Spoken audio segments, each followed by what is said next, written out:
ये कहानी एक बहुत ही सुंदर जंगल की है, जहाँ बहुत सारे सुंदर सुंदर पक्षी अपना जीवन गुजर बसर कर रहे थे। उसी जंगल में एक चिड़िया जिसका नाम टुनटुनी चिड़िया था, एक टूटे फूटे घर में अपना जीवन गुजर बसर कर रही थी। इन दिनों बारिश का मौसम था। सारे बादल आसमानों में अपने अंदर पानी लिए फिर रहे थे। अरे बाप रे, आसमान में तो कितने काले काले बादल मंडरा रहे हैं। लगता है आज बहुत जोरों की बारिश होने वाली है। अब मैं क्या करूं? कहीं बरसात ज्यादा हो गई तो मेरा घोंसला तो टूट जाएगा। पहले ही मेरा घोंसला कितना टूटा फूटा है। इससे पहले कि बारिश शुरू हो जाए मुझे अपना दूसरा ठिकाना ढूंढना होगा। टुनटुनी चिड़िया उड़ते हुए जंगल के हर पक्षियों के घोंसले में जाती है और हर पक्षी से मदद की गुहार लगाती है, पर कोई भी पक्षी टुनटुनी चिड़िया को अपने घोंसले में पनाह नहीं देता। आखिरकार थक हार कर टुनटुनी चिड़िया अपने घोंसले में वापस आ जाती है। तभी बारिश शुरू हो गई। बारिश इतनी तेज से हो रही थी कि टुनटुनी चिड़िया का घोंसला टूटकर पानी में बह गया। टुनटुनी चिड़िया पेड़ की एक डाली पे बैठे पानी में भीग रही थी। अरे बाप रे, कितना ठंडा पानी है। अरे बादलों, क्या आज ही सारे पानियों का बरसात करोगे? अरे कोई है क्या? कोई है क्या? मेरी सहायता करो। बारिश का पानी बहुत तेजी से आ रहा था। टुनटुनी चिड़िया बारिश में बहुत ज्यादा ही भीग गई थी। जंगल का कोई भी पक्षी टुनटुनी चिड़िया की बारिश में मदद करने को आगे नहीं आया। तभी एक बादल उड़ते उड़ते टुनटुनी चिड़िया के पेड़ के पास आता है।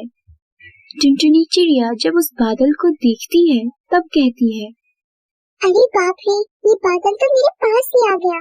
चिड़िया बहन, मुझसे डरने की आपको कोई जरूरत नहीं है। मैं आपको नुकसान पहुंचाने नहीं आया हूँ। मैं कब से आसमान ढूंढ रहा हूँ, लेकिन जब मैं आसमान ढूंढ रहा था तब मेरी नजर आप पर पड़ी। आप यहाँ बैठकर अकेले बारिश में रो रही हो और आप यहाँ अकेली बैठी बरसात के पानी में भीग रही हो। ऐसा क्यों चिड़िया बहन? क्या आपको बरसात का पानी इतना पसंद है? वो क्या है ना बादल भाई, इस बरसात के पानी में मेरा घोंसला टूटकर बह गया। अब अपना सर छुपाने के लिए मेरे पास न ही कोई घोंसला है और न ही कोई घर। अरे चिड़िया बहन, अगर आप इस तरह बरसात के पानी में भीगती रही तब तो आप बीमार हो जाओगी। इस जंगल में तो काफी पक्षियों के घोंसले हैं। आप किसी भी पक्षी के घोंसले में चले जाइए ना। बादल भाई, मैंने हर पक्षी से सहायता मांगी, लेकिन किसी पक्षी ने मेरी सहायता नहीं की। क्या? हमने तो सुना था पक्षियों के आपस में बहुत प्रेम और लगाव होता है, पर आपको किसी पक्षी ने मदद नहीं की। ये कैसे हो सकता है? सब कुछ बदलता जाता है। चिड़िया बहन, आप मजबूत लकड़ियों से अपना घोंसला बना लो ताकि आपको बरसात के पानी में कभी कोई समस्या ना आए। बादल भाई, मैंने कहा ना, समय के साथ सब कुछ बदल जाता है। पहले ये जंगल में सब कुछ कम दामों में या मुफ्त में मिला करता था, पर जब से दौर बदला है, हर पक्षी ने छोटा बड़ा इलाका अपने नाम पे कर रखा है और जहाँ मजबूत लकड़ियाँ हैं, वहाँ भी कुछ पक्षियों ने डेरा डाल रखा है। भारी भरकम दाम में बेचते हैं।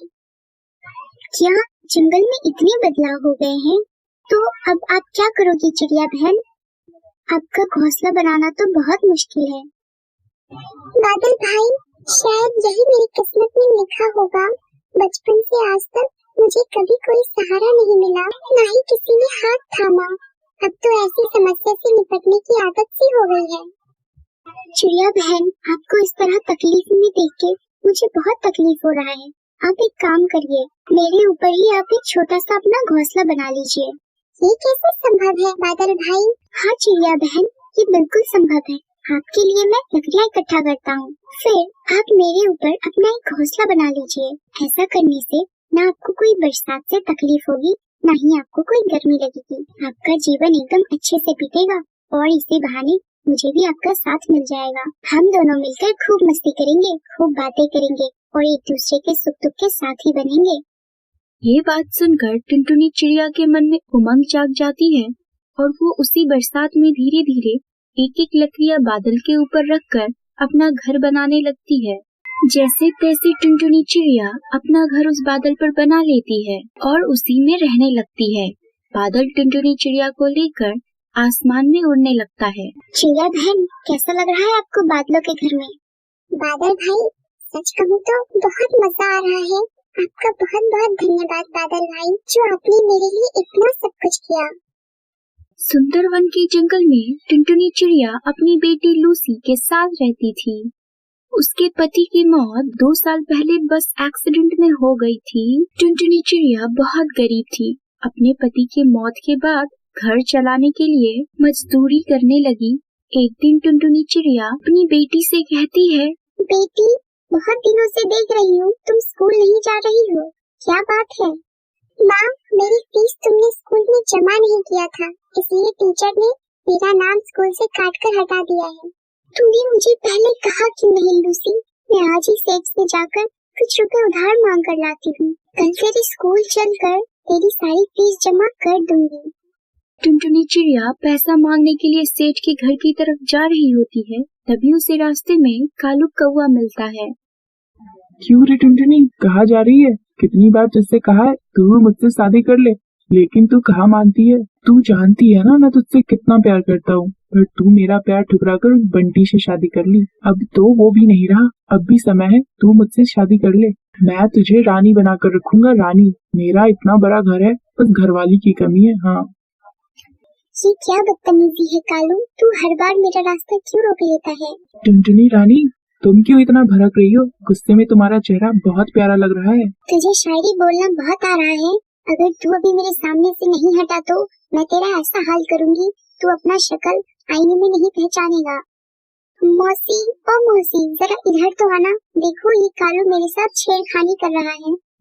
क्या रे छिछोरे, तू क्यों टुनी को परेशान कर रहा है? चल भाग यहाँ से, ये तो मार मार के मैं तुझे गंजा कर दूंगी। मौसी, तुम हमारे बीच में मत आओ, चुपचाप यहाँ से चली जाओ, वरना अच्छा नहीं होगा। रुक, मैं तुझे भी बताती हूँ। तभी कुछ और पक्षी वहाँ आ जाते हैं। बढ़ती हुई भीड़ को देखकर कालू वहाँ से भाग जाता है। इस घटना से टुनटुनी बहुत चिंतित हो जाती है और किसी तरह खुद को संभाल कर वो सेठ के घर चली जाती है और उससे कुछ रुपए उधार मांग कर ले आती है। ये देख लूसी बेटा, मैंने कुछ पैसे मांग कर उधार ले आया है। अब कल स्कूल जाकर मैं तुम्हारे दाखिला फिर से स्कूल में करवा दूंगी। मैं चाहती हूँ कि तू खूब पढ़े, मेरी तरह अनपढ़ ना रहे। माँ, वो सब तो ठीक है, लेकिन तुम इतनी उदास क्यों दिखाई दे रही हो? सेठ ने कुछ कहा है क्या? नहीं बेटा, ऐसी कोई बात नहीं है, तू ज्यादा मत सोच। अगले दिन टुनटुनी उसकी बेटी लूसी के साथ स्कूल जाती है और उसकी सारी फीस जमा कर देती है। जब वो वापस घर लौट कर आती है तो देखती है कि उसका घर पूरी तरह से टूट चुका था। ये क्या हो गया? हमारा घर कैसे टूट गया? ना आंधी आई है ना तूफान, फिर हमारा घर कैसे टूट गया? मुझे तो लगता है बेटा ये काम उस कालू का है। कल जब मैं सेठ के यहाँ पैसे मांगने जा रही थी तब उसकी मुझसे लड़ाई हुई थी। अब हम यहाँ नहीं रहेंगे, चल जल्दी यहाँ से कहीं और चलते हैं। लेकिन हम लोग कहाँ जाएंगे माँ? बेटा, हम लोग इतनी दूर जाएंगे जहाँ इस कालू का साया भी ना आए। फिर दोनों अपने घर को छोड़कर दूसरे जंगल में चली जाती है और एक सुरक्षित जगह की तलाश करने लगती है। तभी उसे कुछ जगह पे कुछ बोतल नीचे दिखाई देते हैं। बेटा लूसी, यहाँ बहुत सारी बोतलें पड़ी हुई हैं। इन्हीं बोतलों से हम एक नया घर बनाएंगे। इस तरह दोनों माँ बेटी बोतल को इकट्ठा करते हैं और उसी बोतल से नया घर बनाते हैं। माँ, ये घर तो हमारा पुराने वाले लकड़ी के घर से बहुत ज्यादा सुंदर और मजबूत है। हाँ बेटा, ये हमें ठंड और गर्मी से भी बचाएगा। चल बेटा, मैं खाने की तलाश में जा रही हूँ। टुनटुनी चिड़िया खाने की तलाश में चली जाती है। तभी तेज बारिश शुरू हो जाती है। टुनटुनी चिड़िया एक पेड़ की डाली पर बैठ जाती है। मेरी बेटी ठीक तो होगी ना? और बारिश भी बहुत तेज हो रही है, मुझे जल्दी से अपने घर जाना होगा। वो बहुत डरी हुई होगी। इधर बारिश रुकने का नाम ही नहीं ले रही थी। बारिश बहुत तेज हो रही थी। बेटी के प्यार में वो बारिश में ही उड़ने लगी। उसके पर भीग चुके थे, उसे उड़ने में बहुत दिक्कत आ रही थी। अरे वाह, देखो अपना शिकार इधर उड़ते हुए खुद आ रहा है। तेज बारिश में ऐसा शिकार खाते हुए बहुत मजा आएगा। टुनटुनी चिड़िया उस शिकारी चील के पास आ जाती है। अरे ओ चिड़िया, इतनी बारिश में तू कहाँ जा रही है? टुनटुनी चिड़िया एक निडर चिड़िया थी, पर उसे थोड़ा डर भी लग रहा था। जी मैं अपने घर जा रही थी। अब तुम अपने घर नहीं, सीधा मेरे पेट में जाओगी। उसकी ये बात सुनकर टुनटुनी चिड़िया डर जाती है और उसे उसकी कोई भी बात समझ नहीं आ रही होती है। अरे भाई, आप मुझे कैसे खा सकते हो? मुझे खाने के लिए पहले से ही किसी ने रिजर्वेशन करके रखा है। क्या?